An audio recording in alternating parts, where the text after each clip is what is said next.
ফরিদপুর কেন্দ্র কমিটির সংগ্রামী আহ্বায়ক আমার শ্রদ্ধাভাজন কাকা জনাব আবুল কাসেম ব্যাপারী আমাদের মাঝে উপস্থিত আছেন। আজকের অনুষ্ঠান তিনি সুন্দরভাবে পরিচালনা করছেন। ফরিদপুর কেন্দ্র কমিটির সংগ্রামী সাধারণ সম্পাদক শ্রদ্ধাভাজন বড় ভাই জনাব মজিবুর রহমান মোল্লা ভাই সহ বিএনপি যুবদল ছাত্রদল সহযোগী অঙ্গ সংগঠনের নেতৃবৃন্দ, সামনে উপবিষ্ট আমার মা বোনেরা এবং পিতৃতুল্য মুরব্বিয়ান সকলের প্রতি রইল বাংলাদেশ জাতীয়তাবাদী দল বিএনপির পক্ষ থেকে সংগ্রামী সালাম, আসসালামু আলাইকুম। সবাই সব কথাই বলেছে, এরপরে কোনো কথা থাকে না। তারপরেও আমি দুইটা টপিকের উপর শুধু কথা বলবো। একটা হচ্ছে কেন ধানের শীষকে ভোট দিবেন, আর দ্বিতীয় কথা হচ্ছে কেন বাস্তবায়নে ভোট দিবেন।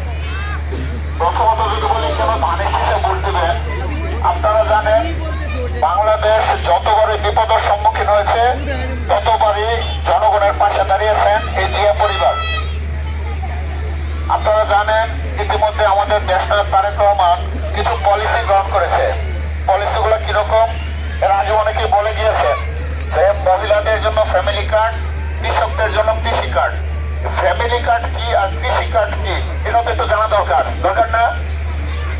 ফ্যামিলি কার্ড হচ্ছে প্রত্যেকটা পরিবারের মহিলা প্রধান যিনি আছেন, পুরুষ না, শুধুমাত্র মহিলা প্রধান যারা আছেন তাদেরকে একটি ফ্যামিলি কার্ড দেওয়া হবে।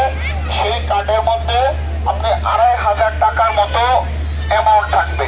সেটা দিয়ে আপনি আপনার পরিবারের সব বলতে হবে না, প্রত্যেক মাসে ২৫০০ টাকা দেবেন, আপনার খাদ্য বস্তু কিনতে পারবেন অথবা ইচ্ছা করলে টাকাটা জমে রাখতে পারবেন।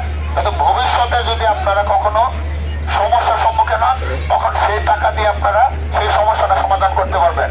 পলিসিটা কি ভালো না? কৃষি কার্ড মহিলাদের জন্য যেমন ফ্যামিলি কার্ড করেছেন, আমাদের কৃষকদের কথা বিবেচনা করেও আমাদের দেশনায়ক তারেক রহমান যে ৩১ দফা বাস্তবায়নের কথা বলেছেন, সেই ৩১ দফার মধ্যে কৃষিকে সর্বাধিক প্রাধান্য দিয়েছেন। সেখানে বলেছেন কৃষকদের জন্য, অর্থাৎ প্রত্যেকটা কৃষকের জন্য একটি কার্ড থাকবে। সেখানেও ২ থেকে ২৫০০ টাকা পরিমাণ টাকা থাকবে, যেটা দিয়ে আপনারা সার কিনে অথবা ধানের বা গমের যাই হোক সেটা বীজ কিনে আপনারা যাতে